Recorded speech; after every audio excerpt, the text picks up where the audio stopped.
On behalf of the Center for Global Development and the Rethinking U.S. Development Policy Initiative, let me welcome you to Birdsall House for a conversation about powering Africa, progress and prospects.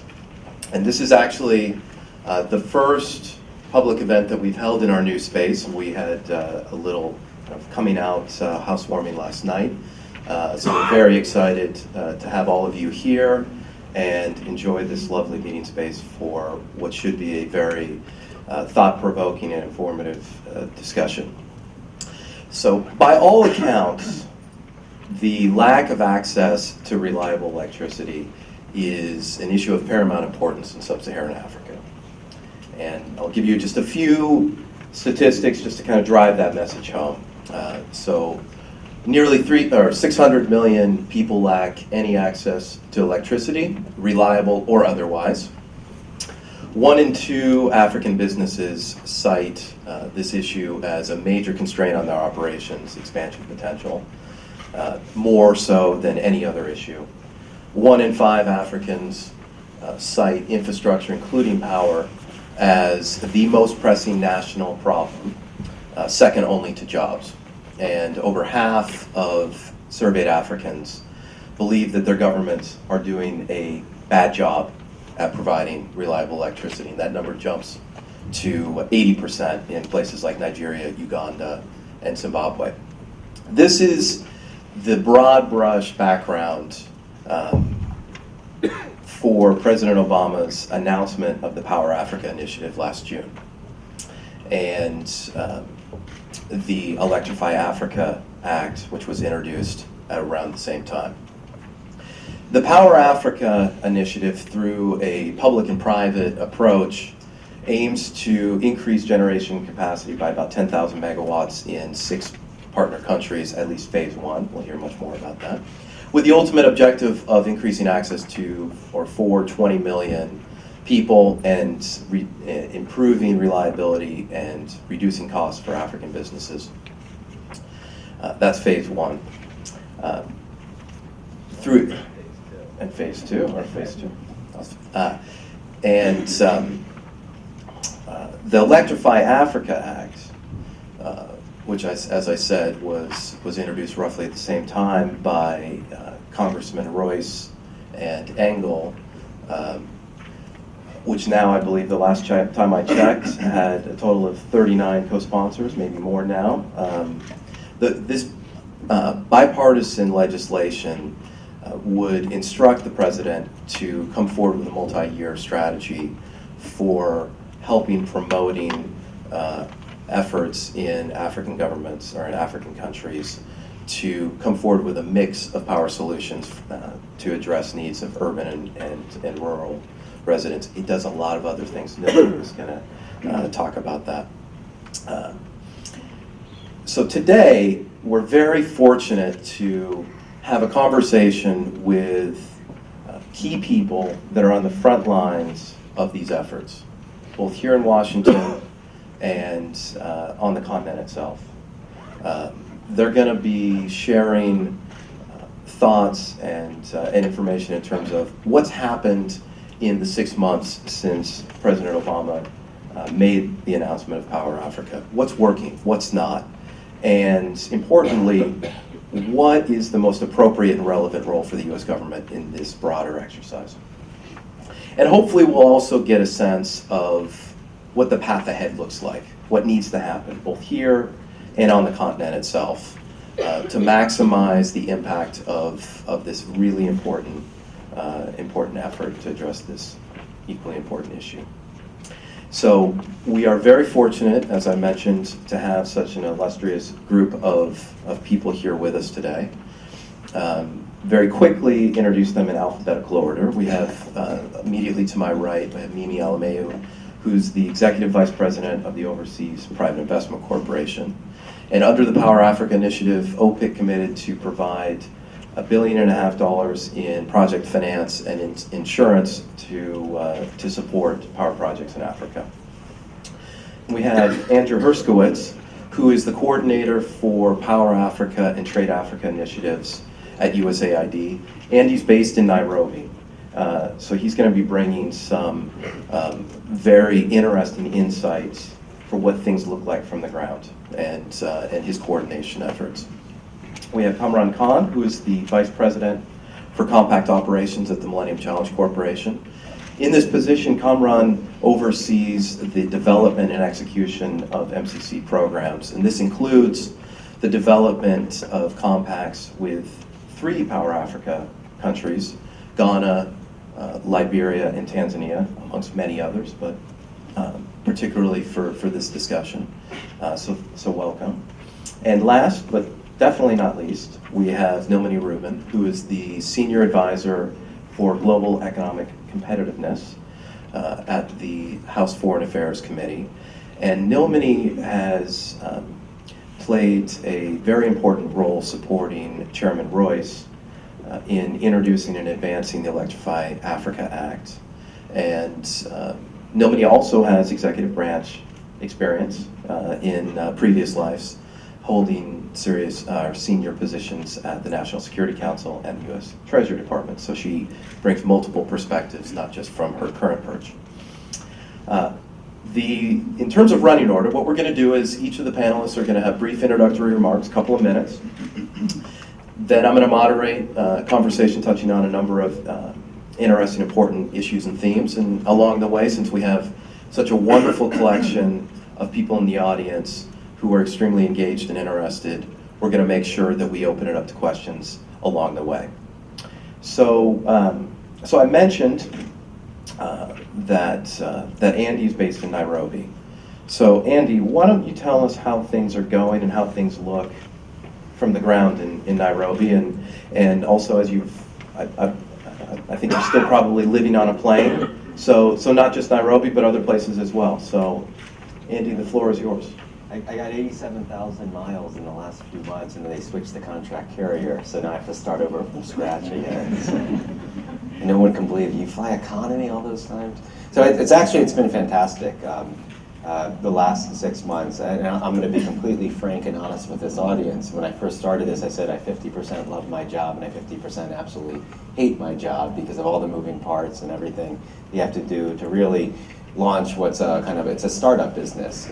Typically, when an embassy or a USAID mission is running, they've been running for a while, and you don't ever find yourself in a position where you're developing your strategy, you're launching all of your implementing mechanisms, you're hiring your staff, you're developing your M&E plan, you're developing your communications plan, all at the same time that you're actually trying to implement and get results.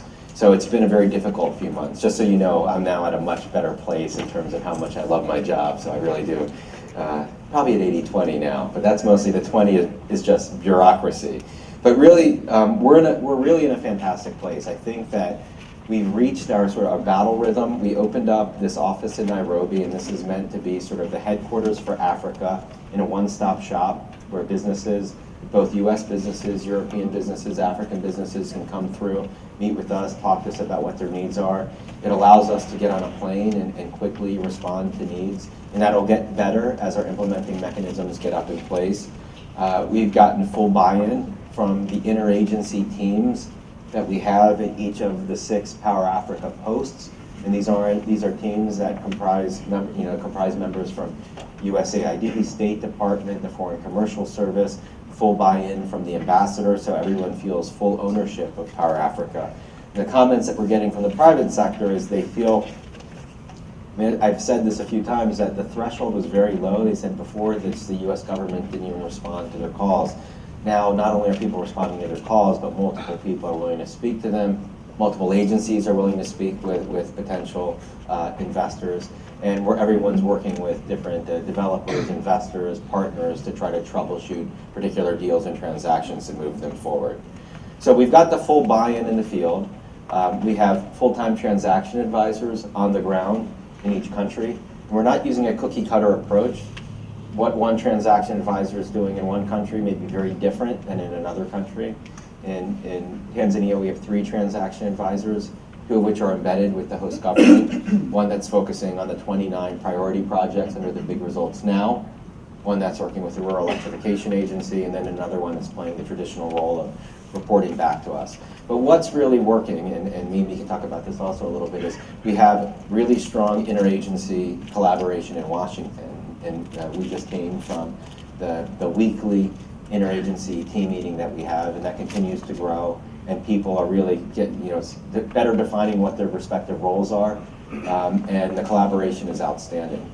So what we're doing, the way that the interplay happens, is we get the weekly reports from the transaction advisors, and their role are to be sort of the eyes and the ears on the ground as to what's going on with a particular deal or with a particular reform.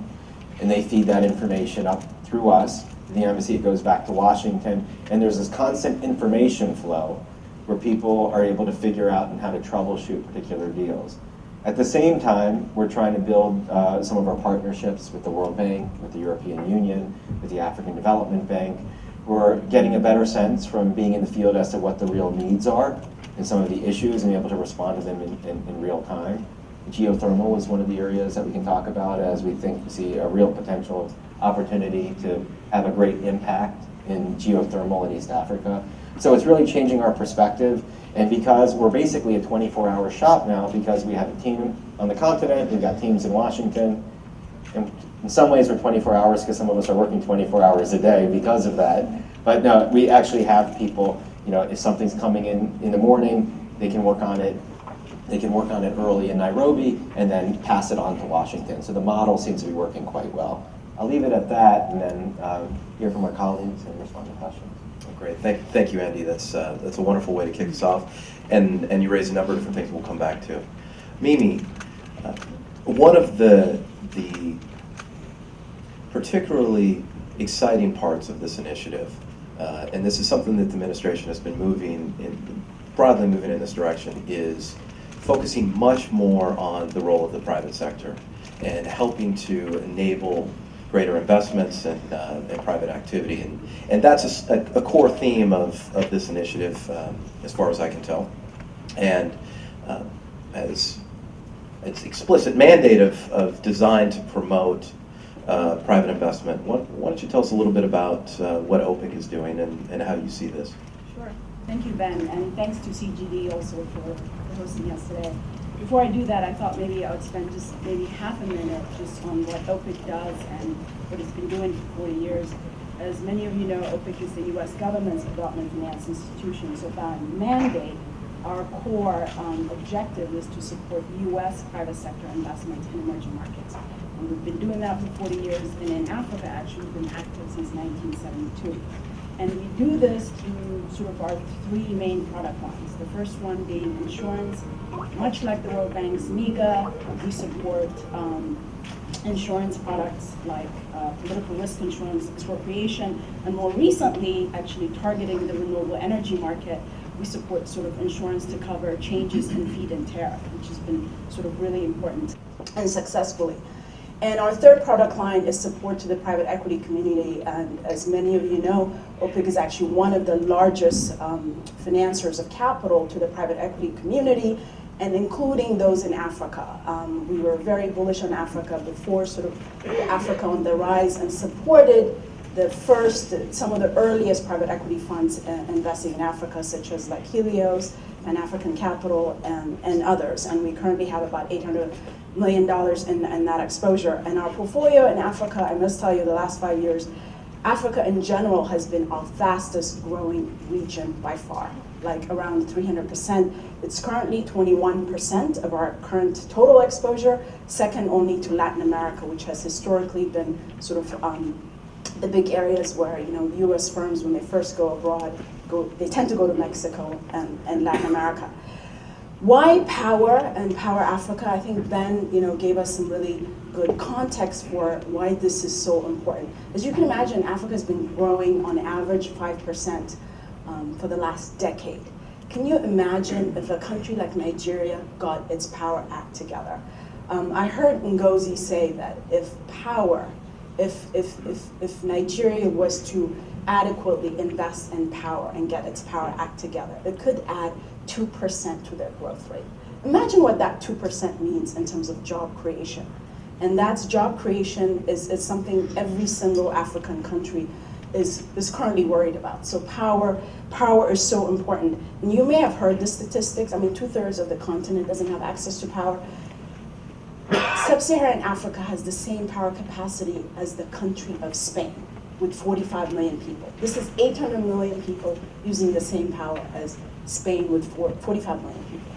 And you've heard this one on Liberia, which I like. Liberia uses the same amount of power as the Dallas Cowboys Stadium.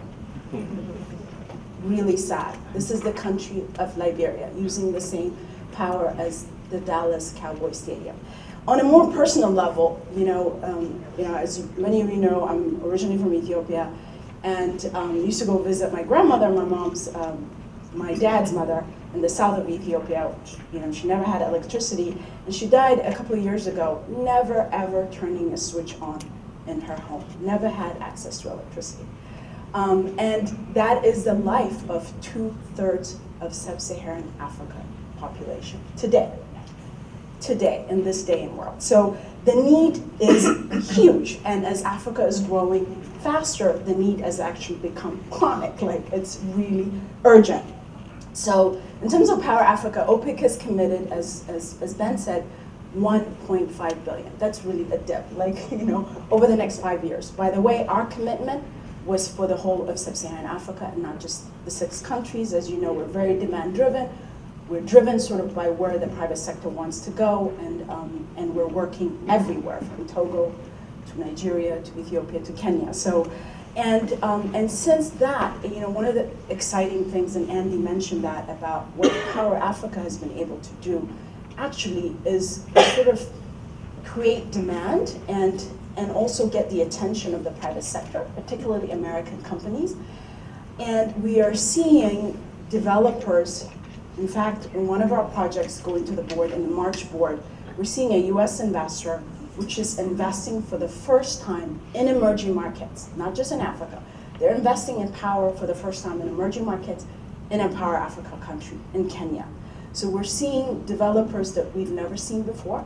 And another thing that's happening with the private sector in Africa is they're also seeing an opportunity to partner with American companies in order to access financing from Exim Bank, from OPIC and others. So, which is a win-win on that end.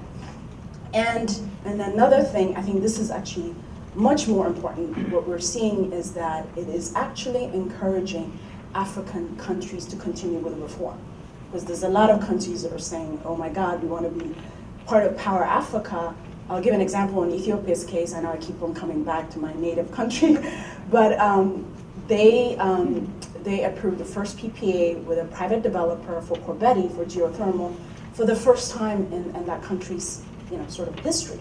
We're having a US investor, a company from Iceland, which is one of the best sort of geothermal experts in the world, are developing a 1,000 megawatt power deal in Ethiopia. The country realizes they cannot meet demands with just public sector funding. They need the private sector, and they've realized that in large part with USAID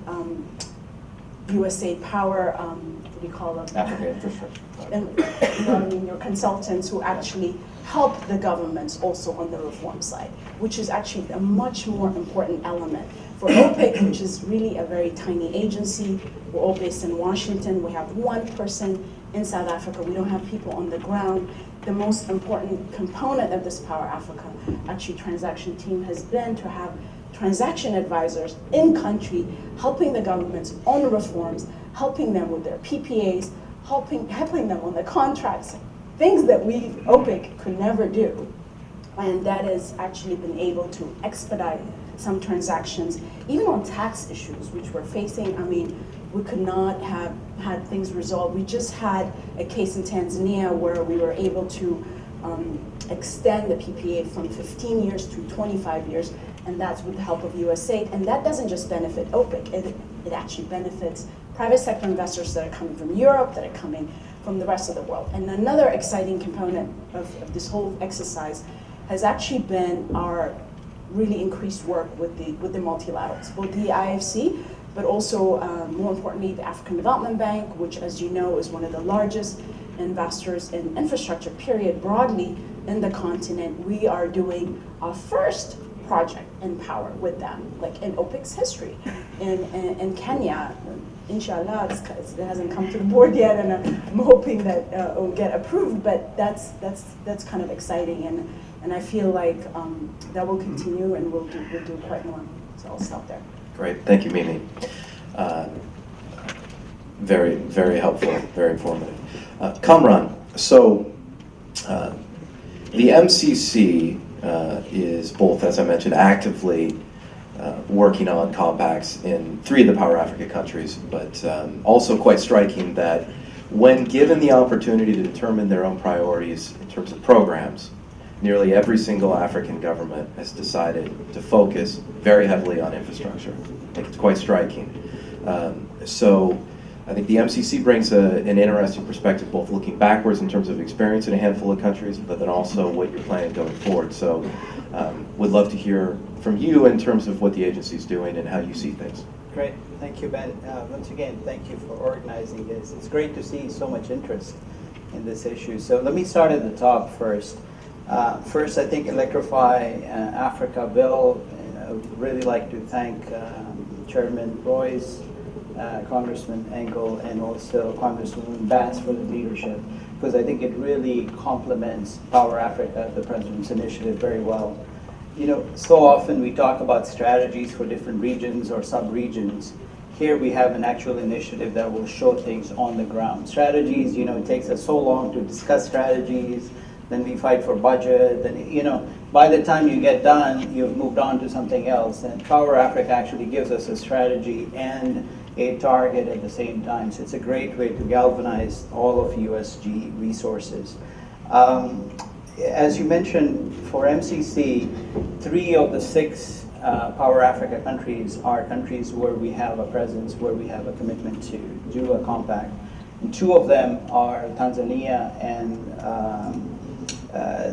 Ghana, are countries where we have actually completed compacts in the past. So we have quite a bit of operational credibility, if you will, in building large infrastructure projects. Ghana, a good example, is the George Bush Highway, which you all are aware of.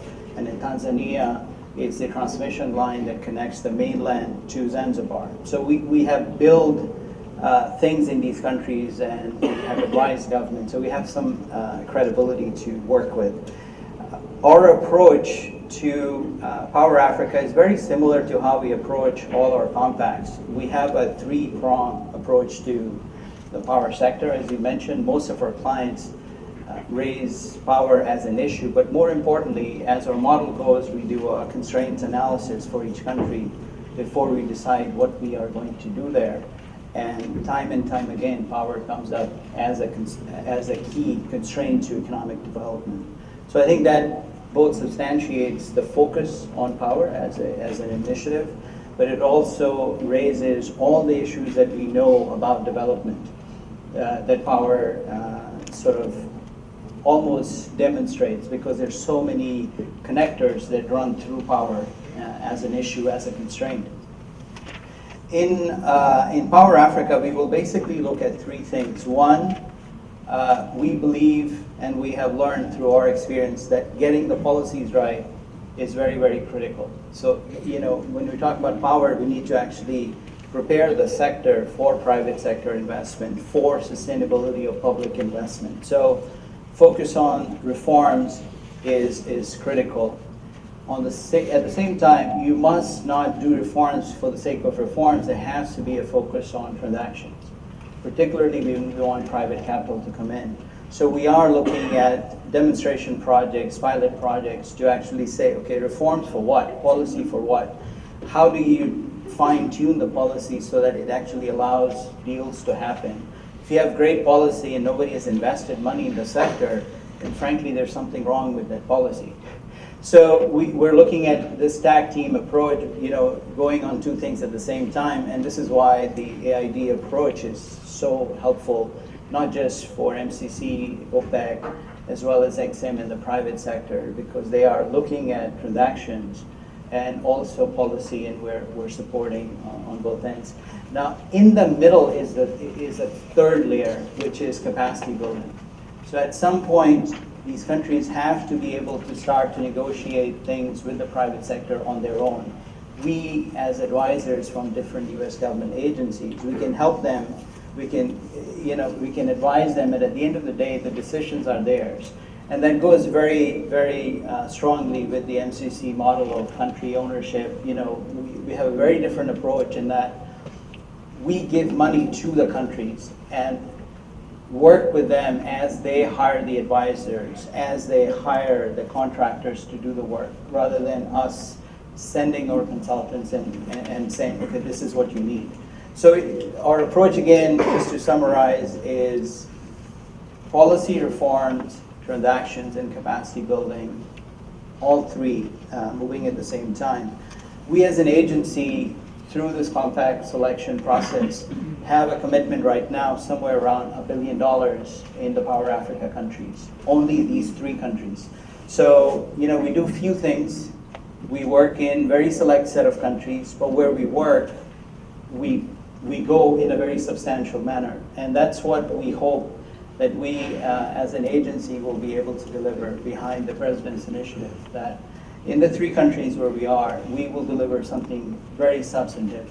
The last point I wanted to make was that even though we do a lot of this work through our in-house expertise in the power sector, as we do in transport and other areas, we also cannot be successful without good collaboration and coordination with the other U.S. government agencies. And here I'd like to just bring in my personal experience. As some of the colleagues here know, I have recently moved from Singapore, where I was with the World Bank Group, and my last 9 years I've been doing project finance in East Asia. And I have seen how the U.S., both private firms and public agencies, have really had to deal with competition from all parts of the world. And it is clear to me that if we don't have a coordinated, well thought through strategy for Africa, we will, right now the US flag, flies high. We have a lot of leverage. People still listen to, when Andy showed up, people open the door and say, come on in, here are our problems. That will not be the case in years to come if we are not able to present a USG front end to these countries. And we are certainly trying our best. This morning, I had a meeting with Raj Shah, and he introduced me to the AID senior management, so we can start to do this kind of collaboration country by country. And Africa is probably a good place to start. It's a region that needs our help a lot, where our intellectual capital is really valued. Even though they're getting money from other parts of the world, we still have a lot to offer. And I think it's not only in the interest of the United States, but it's also in the interest of our development objectives that we coordinate a lot better than we do today. I'll stop there. Wonderful, thank you, Kamran. Sure. Much appreciated. Let's change gears a little bit now and shift the perspective to the other end of Pennsylvania Avenue. Nomini, you've been extremely active on this for a while now, and why don't you walk us through how you see things, where the Electrify Africa Act stands, and how it all fits together. Great. Thanks, Ben, for putting this event together and for letting us convene in this fantastic new space. I'm humbled and delighted to be in a room with so many champions for change. I recognize many of you. And I'm also just honored to work for Chairman Maurice on the House Foreign Affairs Committee, who's been a tireless worker for increasing trade with Africa and for developing market-based solutions for development in the region. I'm going to start with sharing you the story of how Electrify Africa came to fruition, and then talk about where things are now. Last spring, Chairman Maurice asked me to lead a bipartisan delegation to Nigeria, Ghana, and Liberia to inform new legislation that would reauthorize AGOA, the African Growth and Opportunity Act, and that expires in 2015. So we're thinking now about what that legislation should look like to make sure that it's reauthorized before it expires, giving business time to prepare. So AGOA, if you don't know, I know some of you have been champions of AGOA for a long time, but for those who don't know, it's a bill, it's a law that allows liberal access to the U.S. markets for reforming African countries that do not have a free trade agreement with the United States. And AGOA has country eligibility criteria that incentivizes reforms, that create the conditions to further economic growth in those countries. So going to the three countries, we looked at three aspects. Really starting with what could be done to increase AGOA's utilization rate and to figure out what was holding back the lowest exporters. Since AGOA's introduction back in 2000, we've seen the number of exports under AGOA really vary greatly. So just for the months of 2013, the first 11 months of 2013 that we have data for, Nigeria exported $10.6 billion of oil and non-oil exports to the United States. Ghana exported 31 million, and Liberia exported 3,000. So it's just widely different. So we went with this question, like what's going on? And what we saw was the biggest hindrance to increasing non-oil exports was the lack of affordable, reliable energy. That would let companies in those countries make the quality and quantity of goods that we really need for the U.S. market. And from the large manufacturers looking for new investment to the small business people, they were all consistently impeded by energy poverty. We went to one factory, they were processing wood, and they were saying that the blackouts and brownouts would force them to run the lines and restart the lines over and over again. It was really hard and very expensive. And if you had something that was even more detailed, it was just simply impossible to do with the unreliability of electricity. We were really surprised when we went to Liberia. The embassy ran its generator to get electricity for the embassy, spending $10,000 a day on electricity. And if you're a business person, there's just no way you could conceivably have a small factory and make a profit spending that much on energy. So it suddenly made sense why Liberia was only exporting $3,000 of AGOA exports. But really what we saw is that through this economic lens that was really much more than about power. It was really about the potential of the African people. As Ben mentioned, when you have 600 million people without electricity, there's no way they can reach their full potential, whether it's personally or economically. As a mother of three, like it breaks my heart when I think of women who are giving birth without electricity, or children who have to study without lights and study by candlelight, or whose families can't have refrigerators for food and medicine.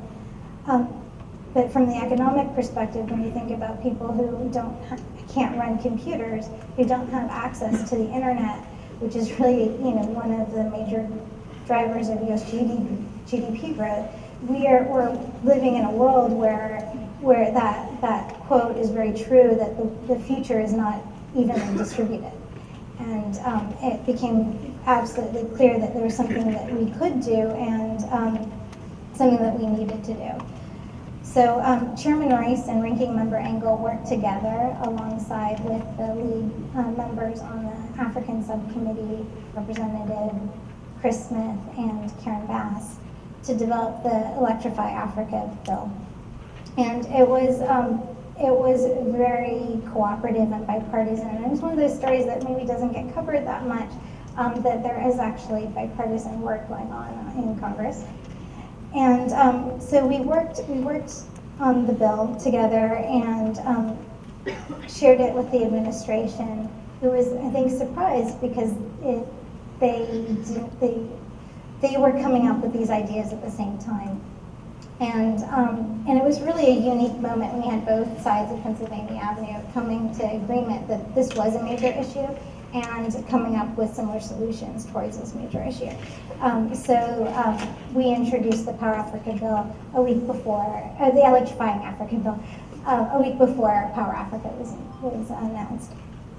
And And the goal of the Electrify Africa Act is to encourage the installation of at least 20,000 megawatts of electrical power in sub-Saharan Africa before 2020. And it promotes first-time access for at least 50,000 people in sub-Saharan Africa. The Electrify Africa Act goes farther than we see the current administration policy because it provides a complete accountability and transparency framework for U.S. government efforts, rather than what some have characterized as a piecemeal approach of selecting specific partner countries behind closed doors. We see it as a complement to the administration's Power Africa initiative, and an important and more important piece of this going forward, as we all know, power is a long-term challenge and needs long-term solutions. And this administration has 3 years left. So it's important to enshrine these goals as U.S. policy because we don't know who the next president will be, but we do know that it won't be President Obama. So we do see that there's a real importance to getting the Electrify Africa bill passed. As many of you know, it does contain a 3-year authorization for the Overseas Private Investment Corporation that has been operating without a multi-year authorization since 2007. And it also includes a number of reform measures for OPIC that we think can help the institution perform better. Things like creating an inspector general at OPIC and also putting at least a few non-members of the president's party on the board. What we've seen with MCC is that it has a bipartisan board and it's able to really operate effectively with that and bring together a range of views. And we think that OPIC has been at a disadvantage during, I've seen it in different administrations, so not just this one, but been at a disadvantage by having a uniparty board. We really appreciate the passion behind this life-changing issue. We appreciate your support for our bill. We expect to have a markup that no date has been set, and we're really working closely with our co-sponsors on both sides of the aisle to make sure that our markup makes the bill even stronger. So thank you. Great, thank you, Nomini. So that's a wonderful foundation for us to build off on for the question and answer section of the conversation. So let me start off with a couple of questions, and whoever wants to jump in, fire away. So couple of things. First, this is, as many of you mentioned, this is a long-term endeavor. This is not going to, projects, investments, and actual outcomes are not going to materialize overnight. But it's now been 6 months.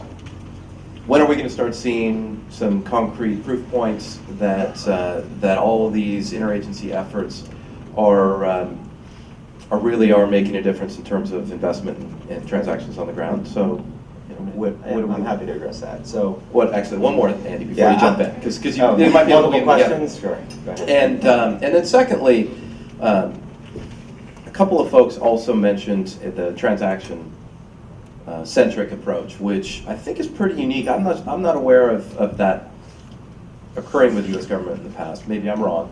But at the same time, there is the danger of not getting from the micro to the overall structural or macro impact in a given country. Kamran talked about taking a broader reform perspective and using pilot projects to be able to drive that through. But how's that going to work in a little more detail? So those two, they kind of weave together a little bit. So what do you think? I'm going to take a crack at that. So I tend to be a very critical person, and I've been critical of USAID and making sure that we really have strong results. Actually, what's interesting, we have 12 different agencies involved in this initiative, and every agency, including the White House, everyone has a different risk appetite in terms of what the results that we expect to achieve are. So when Nomini says that they want to see 20,000 megawatts, I think that we're going to get 20,000 megawatts. We said 10,000 megawatts. Also, in terms of what are the results? I mean, everybody in this room knows that a power plant doesn't just go up overnight. I was on a trip to Tanzania, and we came across a Chinese trade show, and there were all kinds of opportunities to buy the little solar panel that will turn on 2 light bulbs and charge a cell phone. And I bargained the guy down to a certain price. I said, okay, $100 million, boom, we're done. But that's not what this is about. This is about trying to make sure that we have long-term sustainability and make sure that the countries that are partner countries are in control of their own energy destiny in a way that will last for years so that our effort is not necessary, and it's about making sure that the private sector is interested in the investment. So really quickly, what are some of the results that we've seen? Some are bigger, some are small. Mimi, kindly gave credit to USAID for this work on this next gen solar deal, which is a 5 megawatt solar deal in Tanzania for our work in trying to get the standard power purchasing agreement for renewables extended from 15 to 25 years. That was a letter that OPIC has been pushing, and so OPIC actually is working on that deal. At the same time, the U.S. Trade Development Agency is looking at getting involved in that project as well. So you have multiple agencies that are involved. But what did that do? This is a 5 megawatt deal in solar. Extending from 15 to 25 years suddenly opens up the market to all kinds of new investors. It opens up more opportunities for OPIC to provide financing as well. So that's a small but extremely significant development that's happened within the last few weeks. Corbetti was kind of the signature deal when we were all getting together thinking about Power Africa, bringing clean energy, the African continent, working in Ethiopia, which has never been open to the private sector. And many of us were skeptical that this deal was going to actually come together. But we kept talking about Corbetti. We're like, do we take Corbetti off our transactions list, which I carry around all the time? What do we do? And multiple people from multiple agencies were looking at what are the constraints to this particular deal.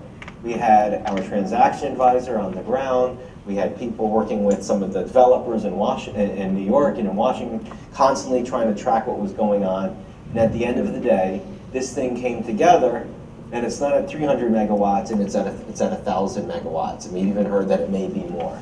But this is significant because before we launched, I was meeting with a private company who had never done investment in Ethiopia before, and I saw him last week, and he said, you did it. And I said, what are you talking about? I said, Corbetti. He said, you were going to go in there and you're going to get Ethiopia to open up. He said, Corbetti, we're going there next week now to go talk with the Ethiopian government about doing projects there.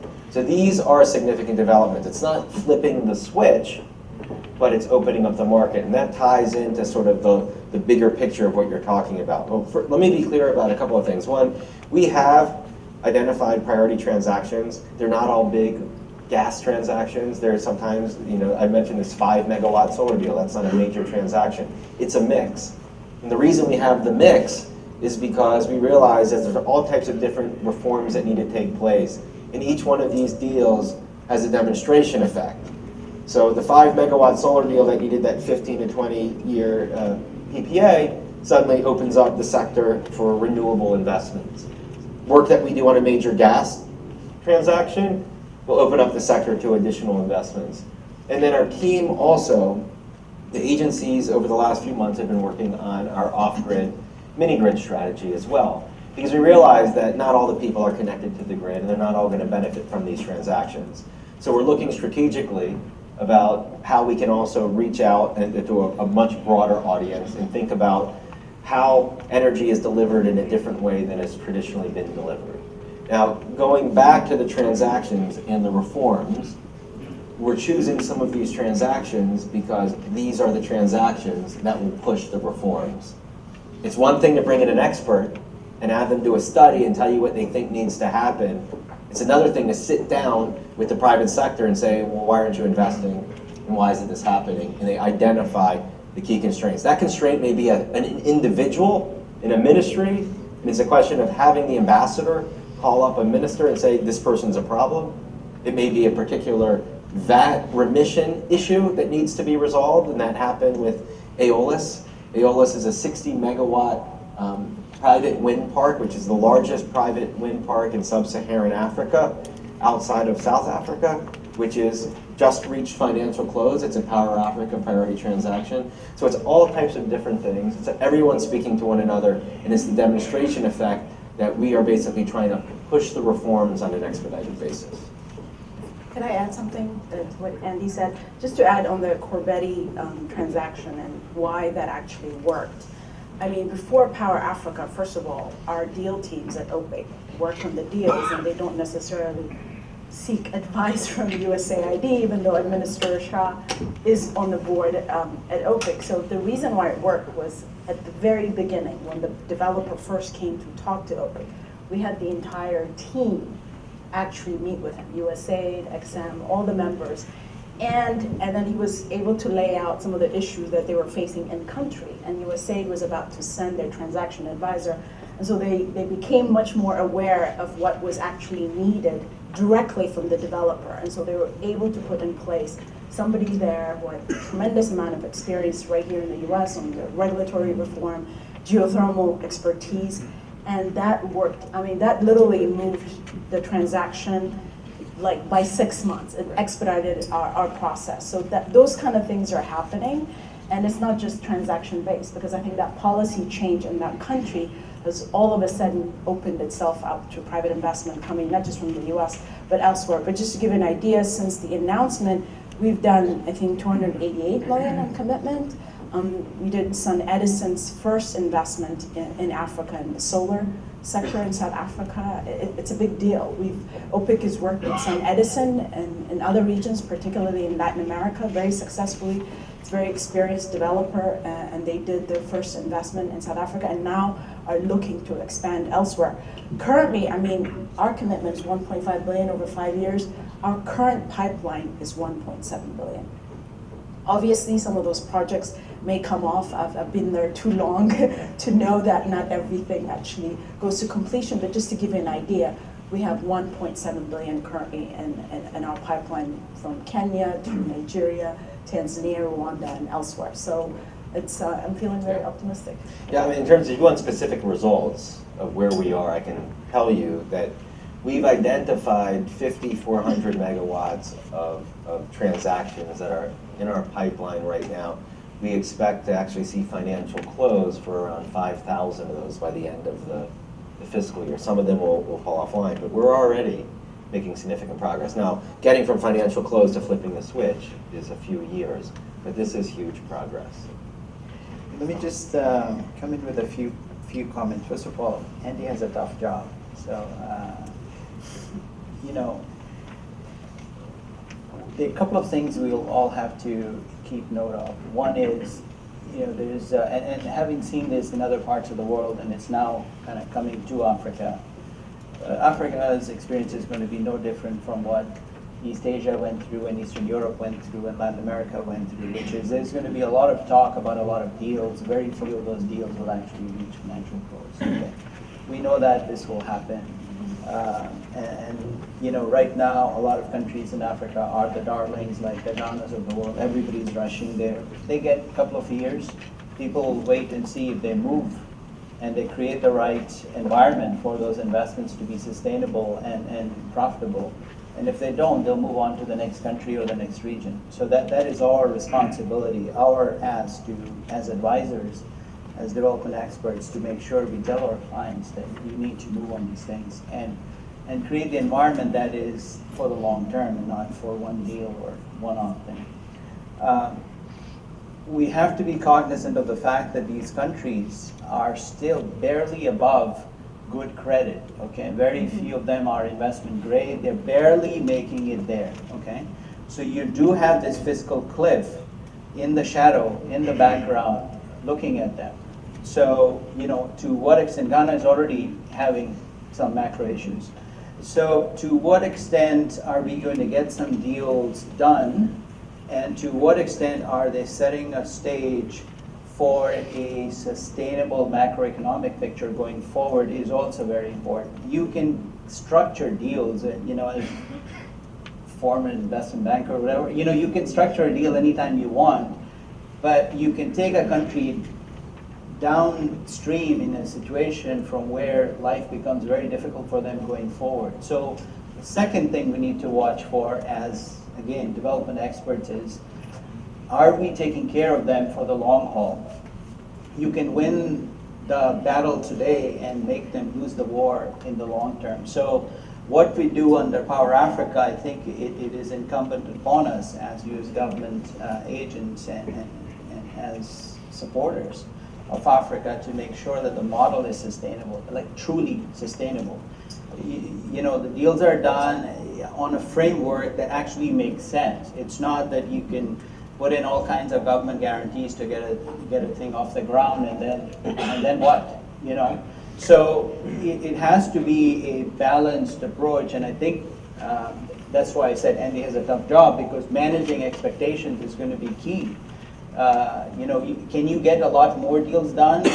Yes, but would that be good for the country? Possibly not in the long run. So we'll have to find the right balance of making sure that we show results, because without results you have no demonstration of what reforms you're doing, but make sure that those demonstrations are putting the countries on the right path so that they don't run into fiscal issues later on. Then you'll have, you know, next session, you'll have somebody from the IMF sitting next to you and saying, We definitely don't want that. what did you do under Power Africa, Right. Mr. U.S. government? Well, you just tanked 5 of our clients in 4 years, right? So we have to be cognizant of that, and this is why I think the steady, straight approach of not rushing through it, but being agitated about making sure that their transactions is the right, and finding that balance is not going to be easy. Not everybody is going to be happy all the time. That's why I said at MCC we're just going down the straight track of what is important for economic growth, and then if power is part of that, then what is the right approach? So get the sector right, get 1 or 2 transactions that make sense with the sector policy, and then build the capacity so that they are able to carry that forward. Yeah. So you asked Ben 2 questions that we would ask on the Hill, and so when do we see results? I think that's why in the bill, Chairman Rice included language that really outlined how to demonstrate those results and how to report those so that we have them in a timely manner. Because you don't want people to be reporting it in ways that perhaps present it in an interpretation. You want to see things as they are so we can form our own views. And we also, the bill Electrify Africa requires that the president establish a multi-year strategy that includes a reform component, because we don't see this as just being about transactions. Transactions are just part of the piece, and ideally we're helping countries get to the place where they're doing these reforms on their own, and they're able to do this without U.S. government support. Thank you. That's great. So maybe 1 or 2 more questions. I'm looking at my clock, and then we want to open it up. So we'll try and go as fast as we can, so we give people in the audience an opportunity. Maybe you mentioned on a specific transaction that there was actually a shortening of the time that it required to actually get a deal done, right? And a few others had talked about interaction with other players. You actually mentioned the AFDB. So this is, the U.S. is newer to this space. There's a lot of actors who have been there for a very long time.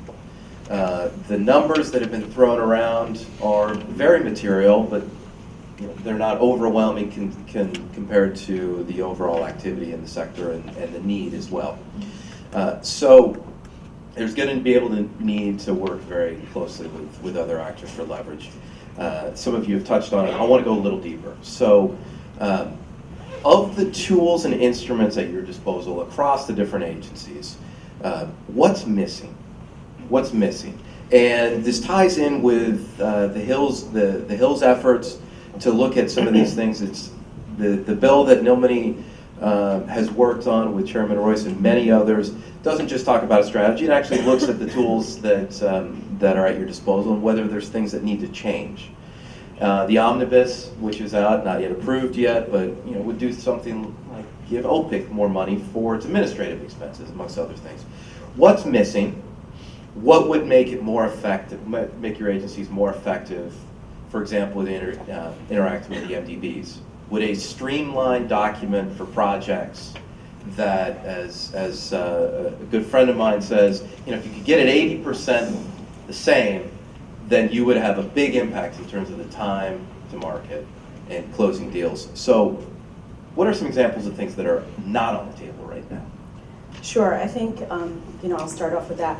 Melanie mentioned our multi-year authorization and Congressman Ed Royce's bill, which we appreciate. As some of you may know, OPIC has been on the CR every year, and our former CEO, Rob Mosbacher, is right here in the front row. In 2008, OPIC had lost, actually, its authorization to operate for about 6 months, which means we couldn't really commit to new projects or disperse for that much time. And as you can imagine, a lot of the transactions that we're in, where we've been working for several years on them. These infrastructure projects take a while, and you're dealing with a private sector, and you've been working on this for a while, and then with the anticipation to commit and disperse, and then all of a sudden you could expire. And it's not something that's understandable to a private entity that's dealing with an agency. So that is something that other institutions, including the multilaterals or our other DFIs and the G8 and G20,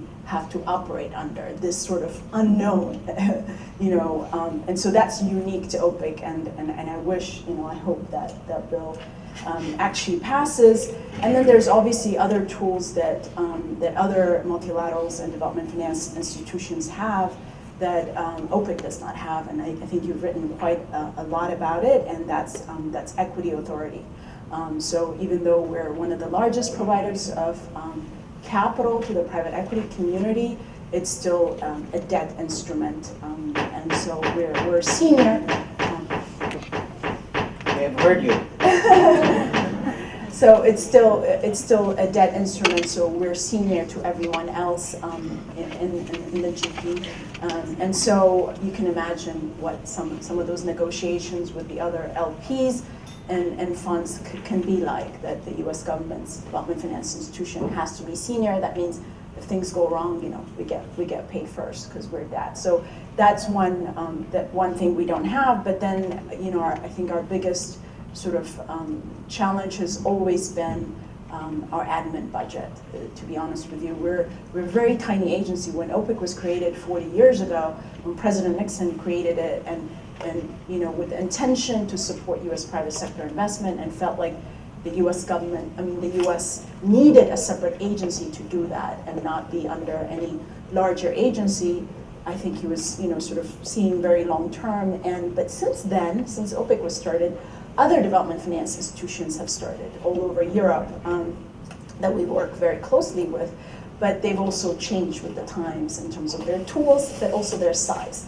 IFC is highly decentralized. They have a lot of offices locally. They're closer to that clientele. Our European DFIs, DEG, Proparco, all of them have regional offices.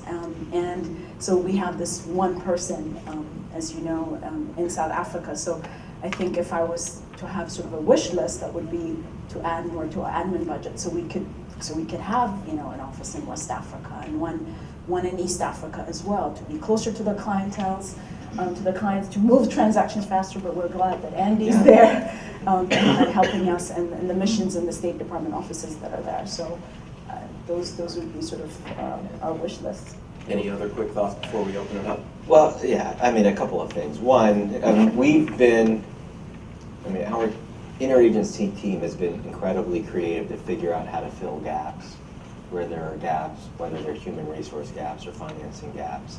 And what we've always said is we haven't asked for any new authorities, per se. We say we've sort of done a rack up of all of our tools. I don't have the handout with me right now to show all of you. I don't know if anyone from our team here has a copy of that. But basically, to anyone that can see, so what is Power Africa? It involves, and it lists sort of what each agency brings to the table. Greater flexibility for hiring and things like that to make sure we get the right people in the right places. That would be nice, but that's not something that we're doing okay so far.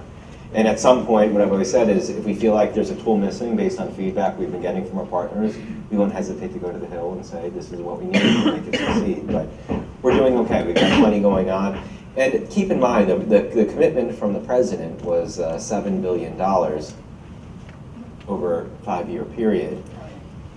sorry? Billion. Yeah, 7 billion. What did I say, million? Yeah. So $7 billion, 6.5 of that comes from OPIC and Exim, which are basically, that's at no cost to the U.S. taxpayer for the most part, the funds that are being used. So you drill down to sort of the appropriations. We're looking at $500 million to $1 billion over 5 years to try to implement a very sort of robust and aggressive program. And we're having some successes. But if we're going to look to expand, what we want to do first is show that we can do what we need to do with the limited resources that we have. And it's important that we build a constituency, that we make sure that all the people in this room believe in it, and that our partners believe it, and see that what we're doing is that it's working. Because we don't want to ask for more money unless we're actually achieving results. Yeah. Comrade, I want to make sure that you have an opportunity, but also if we could go kind of quick, so we can open it up as well. It's very quick, perhaps a bit of a unusual answer, but I think that we shouldn't really be talking about what else we need. We need to deliver, and I think deliver in a manner that creates space for private investors rather than us getting more involved in things. I mean, part of the problem with government agencies is that the more they get, the more crowding out they create. So we need to crowd private sector in. So the less we do, it's better. We just need to be more focused. The one thing missing, or one thing that needs to improve further, is the collaboration between the two. I mean, the USG has a good toolkit. Does it connect? I mean, do we connect properly? That's an area where we need to work on. And I think that's the key. I mean, we can bring in anything we need to bring in, and if we can, then we have private sector that can bring in.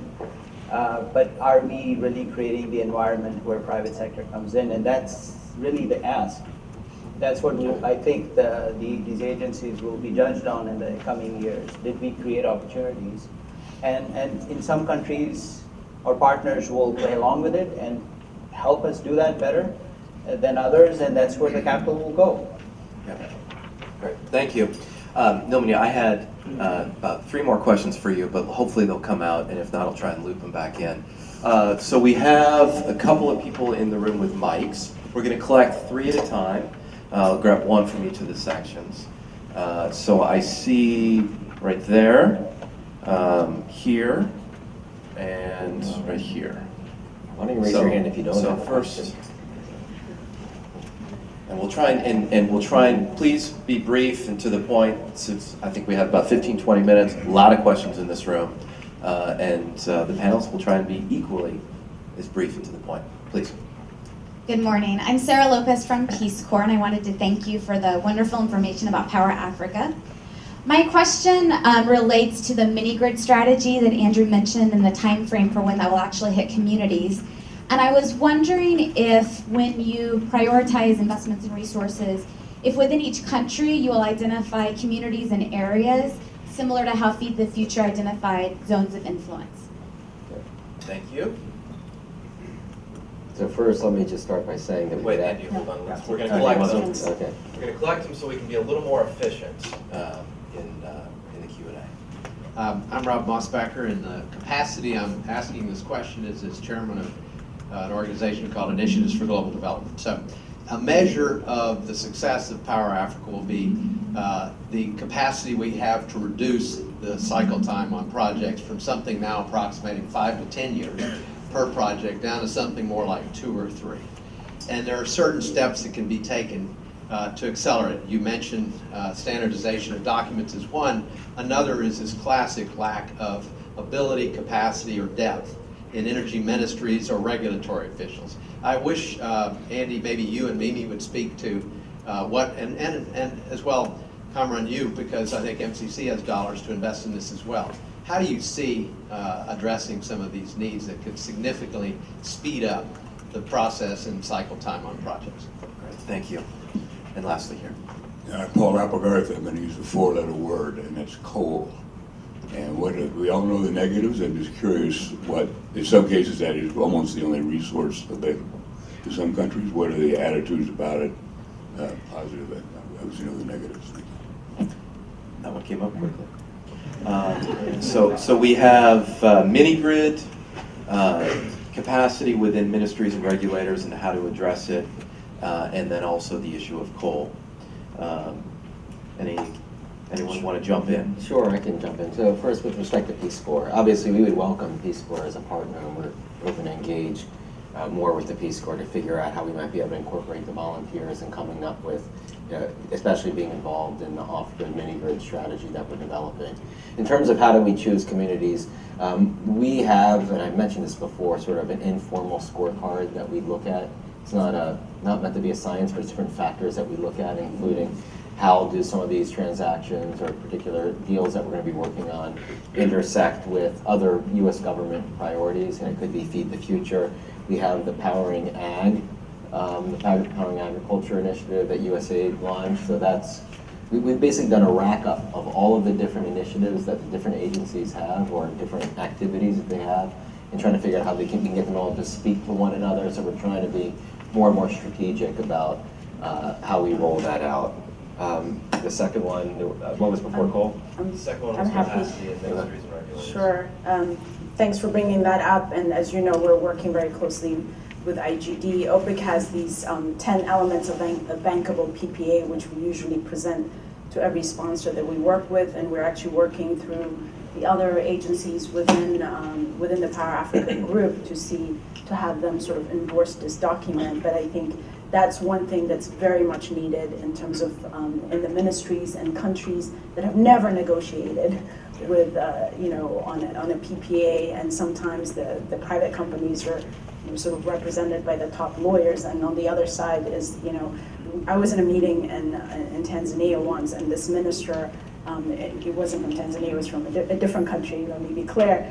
He was really candid about a certain project that had been presented to his ministry, and he had been sitting on it. He said for about a year because he really didn't understand the contract, or nobody in his office understood it enough to give him advice on it. And so that's where I think the transaction advisors that USAID is paying for to help these governments, and they're in-house helping them, actually come in really handy in helping us move these projects. But I agree with you, because these things and these contracts have been done in other places, and they've been power projects structured elsewhere. So it's not like rocket science. We know what's required. Like 80% of it kind of is sort of similar, and obviously it's unique to each country and to each fuel source. But these are documents that can be sort of we can have a template and use. So what we're doing on that, we actually are planning activities on both of these things to some degree. The transaction advisors are fantastic in that regard. There's the African Legal Support Facility, which already exists, affiliated with the African Development Bank. And we recognize that one of the sticking points is often the host government's inability to negotiate the PPA because they just don't have the people who have the expertise. So the idea is that we're putting money into the African Legal Support Facility to help host governments access high-quality legal services that will help them in the negotiations and to build the capacity. And the other component to that is through the Commerce Department's Commercial Law Development Program. We're helping them identify firms that can provide some pro bono training. So this is more on the legal side and other capacity building. And they're working to try to put together panels of experts to come up with standard power purchasing agreements and a library of standard power purchasing agreements. Can I jump in? I think though, in many cases, the issue is not just the template or the boilerplate contracts. It's the whole process and where the country is in the evolution towards becoming a credible partner for private sector. I mean, when the private sector comes, that point itself is a key problem, because in a developed economy, in an economy that actually knows what it's doing in a particular sector, they prepare a project and then invite the private sector. In a lot of these countries, private sector is almost hunting for deals. And so you're going to have protracted process, 7 years, 8 years, 9 years, government change, then you work on the next set of people. It's not a process that can be scaled up. Even if you get that deal done, the next one will get stuck the exact same way. So what we need to put in place, slowly, it'll take time, is a whole process through which a sector in a country comes alive and says, this is how we do business. South Africa did it over the last 15 years, they've really transformed, even in the power sector. It doesn't take that long. India did it in the toll road sector. They used to have the same mess. Now you can go within a year and get pretty much a deal on the books in India if you wanted to do a toll road. Same thing, China went through. So part of this process is we need to bring the knowledge from other parts of the world to these clients and make sure that there's capacity being built so people can actually handle these things for not just this deal, but the next deal and the deal after. I'll take the lump of coal. Yeah, I was going to say, and takers Yes. on coal. Although All none of those. the agencies, I think, have done a coal project in the recent past. Exxon is the only one who's not here today. No, many. So yeah, I think OPIC was last in 1996. So the needs in Africa are great, and the goals that we have for increasing electricity in Africa are great, and so I think we need to be realistic on how we achieve them. This is going to require an across-the-board solution, and that includes clean coal, natural gas, and renewables. No doubt renewables are going to be part of the equation, but they can't be relied on to meet the total energy demand in every African country. We can't expect countries that lack water to do hydro, or countries that have new discoveries in natural gas to ignore those discoveries. So I want to emphasize again that renewables are a meaningful part of the answer, but can't be relied on to be the only part of the answer. Thank you. All right, let's take another round. Start over here this time. Sort of right here. Purple shirt. Right there. Yeah. And any questions over on this side of the room? Okay. Not right here up in front. So please. Thank you. I'm Aaron Menenberg with Economy Monitor. You've all talked about the amounts that your organizations have committed. I'm curious what your analysis has told you on the amount of money that you'll need from the private side to sort of meet your megawatt goals. Okay, thank you. In the middle, Rob. Coming from the other side. There you go. Good morning, ladies and gentlemen. My name is Rosemary Seguero. I'm the president of Seguero's International Group, company based here in Washington, D.C. Thank you so much for your presentation, Mr. Andrew, again to see you. And Mimi, you said about your grandmother having never switched off a light. As an African woman born and raised in Africa, I'm from Kenya. We have rural area women, we have rural schools, we have rural clinics. How do you look at this between now and 5 years to come, let's say the initiation of Power Africa? Women are cooking with firewood. I think you understand that. Young people in schools have no lights. In clinics, women die because there is no electricity to help them in giving birth or whatever. And the small and medium businesses, which are the growth of Africa. How do you see power in Africa, including Mr. Andrew, going to the rural areas first before they get to the urban, because that's where investments start. So how do you look into that, and how do we make sure that you are reaching the rural area with you and working with you, all Mr. Andrew, the OPEC and the MCC and everybody? Great, thank you. Please. Gary Kleiman, Kleiman International. I want to get to the critical question of what's missing. And to the White House's credit, they asked for a proposal on this issue early in the launch, but it was premature, and I hope we can revisit it. And that is that outside the U.S. government and multilateral process, this is also an important financial markets issue. And Africa, luckily, is the darling in terms of attracting, let's say, sovereign bond interest. $10 billion alone went into sub-Saharan African bonds the past year. Most of the poor countries have ratings now. And this constituency, which is long-term institutional money, very often from normal pension funds, endowments, and the like, in addition to some speculative Wall Street money, has never been harnessed in any sort of aid effort in this regard. So I'm hoping that you can revisit the apparatus, because it can be, this constituency can be mobilized.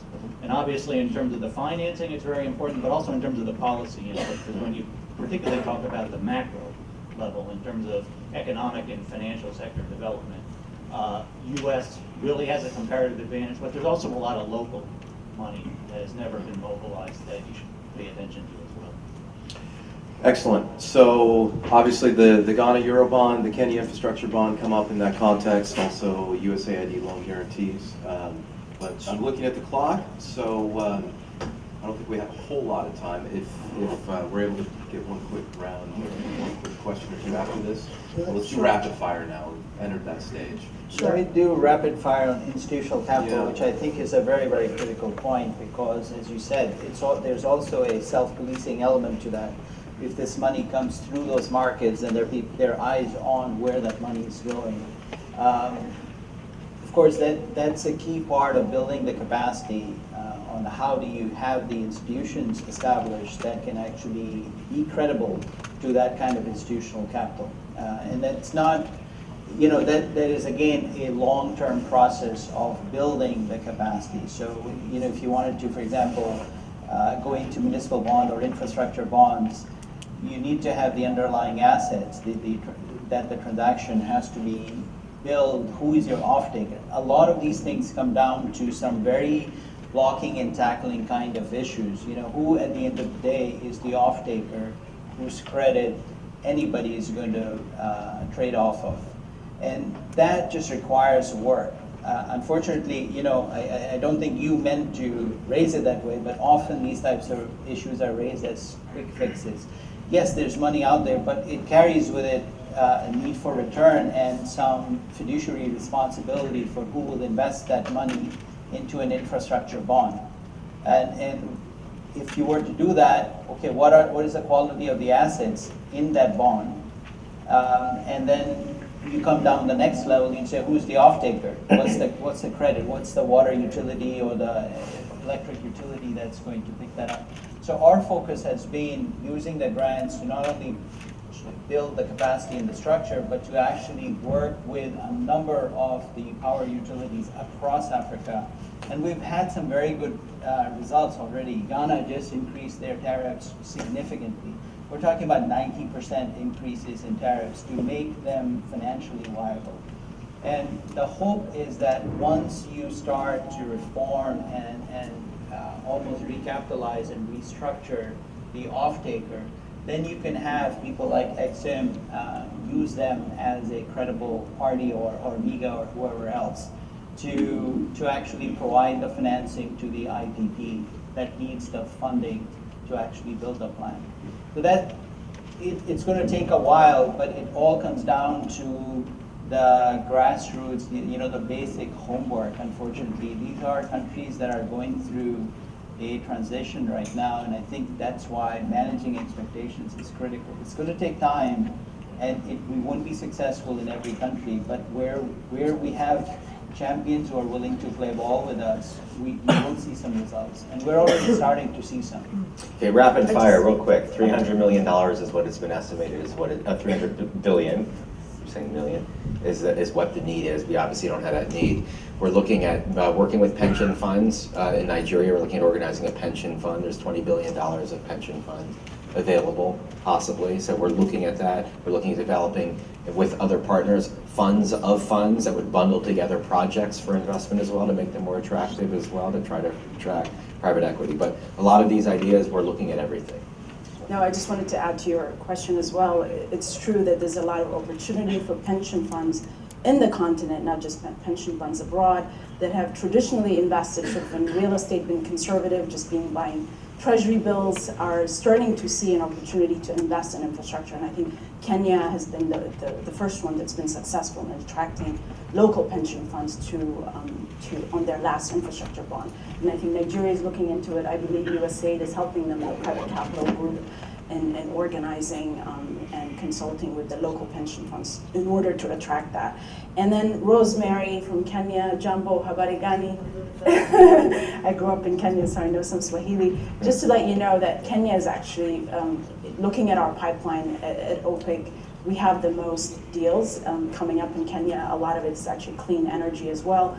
And some of it is off-grid, some of it is on-grid, but just looking at our pipeline, it would increase Kenya's grid capacity by 26%, which is a big deal. But I think the demand for Kenya, as it's been growing almost double digit for the last couple of years, is huge. So there's going to be a need for other agencies. The African Development Foundation, I know, is doing some off-grid stuff. But I agree with you. I think that the demand in rural areas is huge, and an opportunity for our small and medium-sized businesses to get into that business. Yeah. I want to add, just again for Rosemary, that in Kenya, USADF, which is one of our partner agencies, just with GE announced the winners of its off-grid challenge, 3 $100,000 grants each in Kenya and in Nigeria to work with populations that would otherwise not have access to energy. So we're looking, our toolbox is huge, and sometimes it's the demonstration effect of some of the smaller grants that will lead to the next community level solutions as well. Thank you. So, unfortunately, we have run out of time, and as with these kinds of discussions, there's many questions that were left unanswered. So please continue the conversation. You can send comments, questions on the CG website or via Twitter, and we can continue the conversation. But please join me in thanking our esteemed panelists.